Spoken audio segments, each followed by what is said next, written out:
Today I'm going to break down the 3 worst posture exercises that I commonly see on the internet and alternatives for what you can do instead. Now let me clarify by saying that these exercises can have some value for a select few amount of people, but I think that they're overprescribed and they're not really getting the value that they think they're doing when they execute these exercises. Number 1 is a banded pull apart or any type of row where they're trying to squeeze their shoulder blades together. The reason why is that good shoulders and healthy shoulders are mobile shoulders, which means that the scapula can glide and rotate on the rib cage as necessary. The scapula is a concave structure that sits on a convex pushing out thoracic spine, so they can have this concave and convex gliding. If the scapula is jammed up against the rib cage here because the muscles back here are tight or there's compression on the backside of this rib cage, that's going to limit the ability for the scapula to effectively glide on it. And that's the biggest problem I see with people with cranky shoulders. It's especially bad the way I see it being executed a lot of the times,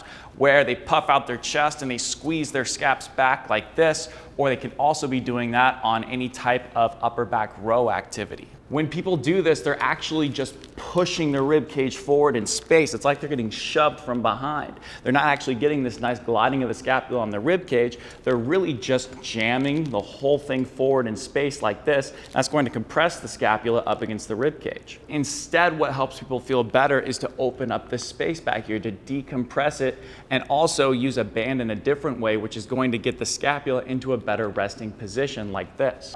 We want to sit nice and tall, feeling our sit bones, and when we place our elbows on this, we have about a 60-degree angle or less of our humerus or arm bone relative to our torso.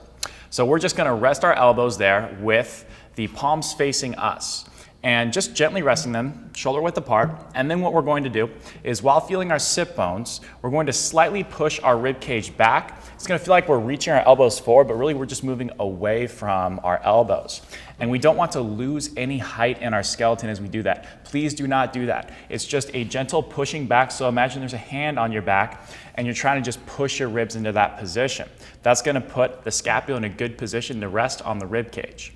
So for the first progression, what we're going to do is just gently exhale through the mouth, about 5 to 10 seconds, nice open mouth, until we feel the side abs engage. The ribs are going to come down in the front, but we're not going to lose any height in our skeleton. At the end of the exhale, we're going to feel our side abs engage. We're going to close our mouth, maintain that compression in the side abs, inhale through the nose, and we're going to feel a stretch and some expansion in between the shoulder blades right there. That's good. The inhale should be completely silent. I shouldn't hear you inhale, but I should hear you exhale. A progression to this would be place a very, very light band around the top of your wrists, and it should be just very minimal tension, keeping your elbows shoulder width apart. And just slightly pull your wrists away from each other while keeping your elbows in the same place, about 10 to 20 degrees, and it shouldn't feel like much. If the band is too heavy, you're gonna feel like your back is tightening up. We do not want that. So it should be extremely minimal. And then this is going to place your shoulder blade in a better position to get that expansion in between your shoulder blades and your spine. And it's the same exact thing. Just breathe in through your nose, out through your mouth, long exhale, feel the side abs, close your mouth, hold the tension of the side abs, inhale through your nose, maintaining that push back of the rib cage. And if you are going to do some upper back pulling or rowing activities, make sure you initiate it with the elbow, not at the scapula first. That's going to push it in the end range position of that row. So you're just going to rely on smaller muscles to control this humerus here going back, because this is already in the end range position of the row. What we want is for us to be in a slightly protracted position, and as we pull back and row, the scapula downwardly rotates as this humerus goes into extension as it comes behind or in line with our body. Number 2 is chin tucks. This exercise is often done for forward head posture, but this is a pretty myopic and short-sighted approach if we understand the mechanics of what causes forward head posture. Forward head posture is a total body issue. If I have a thoracic spine, which is overly kyphotic and rounded forward, that's what's going to shove the head forward. But let's think about what causes an overly kyphotic thoracic spine. The human body is concerned with keeping an even center of mass down the midline of the body. So if my pelvis here is tilted very far forward, I have to come back here with my upper back or thoracic spine, because that's going to prevent me from falling too far forward. So this comes back, but that also shoves the head forward. So you have this exaggerated S curve of the spine.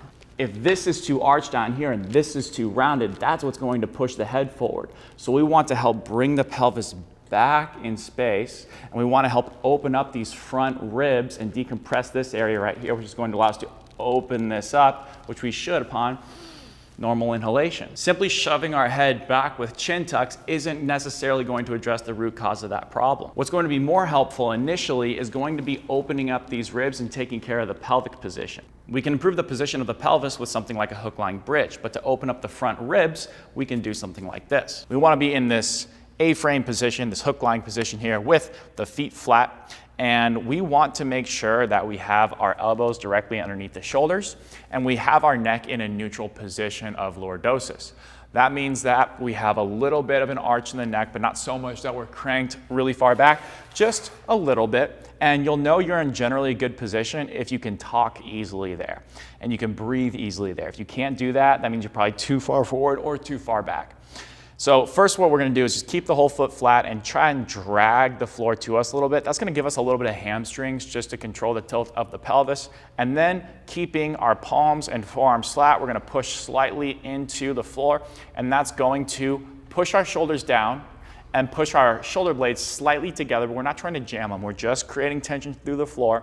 That's going to open up the chest. Now, we're going to exhale, big open mouth sigh until we feel our side abs engaged, not our six pack, but our side abs. Make sure it is those side abs, and you'll get them if you can exhale, big open mouth sigh, not but until we get those. Hold that tension in your side abs. Inhale through your nose, and you're going to feel your chest expand really well. Don't use your neck. Keep your breath totally relaxed in and out, and keep the inhale silent. I should not hear you really inhale, but you can sigh the air out with the exhale.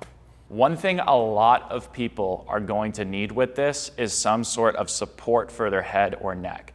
So again, same degree of neck lordosis or arching, and it should be super comfortable. You should feel completely relaxed because we want the neck to stay shut off. If it's going to turn on, that's going to pull your head forward. You're going to actually tighten your upper chest. So make sure it stays nice and chill, and everything else is the same. By far the most common mistake in this is people will push through the floor with their forearms and their ribs will arch. So there's a way in which you can push through the floor and you can get your shoulders to come back and you can still keep your ribs down. That's where we want to be. That's going to allow us to leverage the obliques, and that's going to allow us to make sure that we are getting the expansion where we want it, because if we're just flared like this, that's going to push the air into our belly and not our chest. Number 3 is the McKenzie extension, and I have a full video on this already where I go into more detail. But to summarize that video, the idea is that a lot of people don't have a problem with too much flexion. They actually have a problem where they have too much extension tone already. If you observe people's postures, you're going to see way more people who have more of a forward pelvis and anterior pelvic tilt. And you have, if we think about what I talked about in the forward head posture part of this, that compensatory thoracic flexion because of the position of the pelvis. So while the McKenzie extension appears that it's creating extension at the thoracic spine, it's actually creating primarily extension through the low back, which is feeding into this issue. Instead of doing a McKenzie extension for low back extension, getting hip extension, being able to get the hips to come under us fully, is going to be a much better first step for most people. In my beginner body restoration program, getting hip extension back is one of the primary goals of the first phase of that program. We use basic exercises like this to help accomplish that. So, Trevor, what I want you to do is I want you to exhale through your mouth as you pull one leg off of the wall and hug it to your chest, staying nice and relaxed, and dig into the wall, push into the wall, feeling the inner edge of his heel and also the ball of his big toe. He's keeping the whole foot flat, but the purpose of this is to drive into the wall with this ball of the big toe and also the inner edge of the heel. Now, as he does that, he's going to breathe through it. He should feel some glute on the down leg. Every time he exhales, he wants to tuck just a little bit more, trying to reach his back pocket for his heel there. That's going to allow him to keep and maintain that tuck. He should feel a good bit of the lower glute of the leg that's on the wall. Now, if you don't feel a good bit of glute of the foot that's on the wall, you can modify this by getting slightly further away from the wall. Sometimes this helps people, especially those with less hip flexion, create a better push into the wall with the inner edge of it to feel that glute max. So now he can pull this leg back, Feel that same foot pressure, everything stays the same. As he exhales, he's gonna try tucking just slightly more, trying to reach that back pocket towards that heel as he keeps the inner edge of that foot driving into the wall. Breathing through it, exhaling through his mouth until he feels a little bit of side abs, pausing, inhaling through his nose.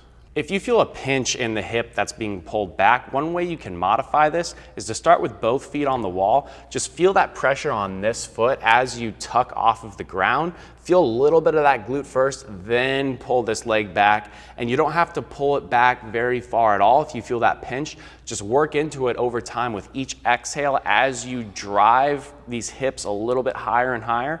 You should be able to pull this leg back more with each subsequent exhale.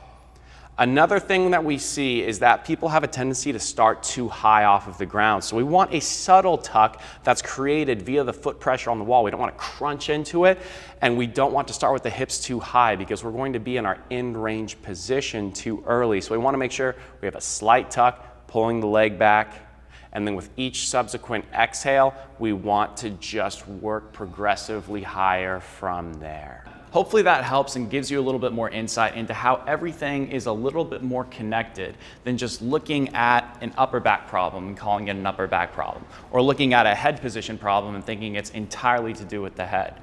The body is much more intricate and interwoven than that, and by understanding the root cause of a lot of these problems, we can pick better exercises to help solve those issues.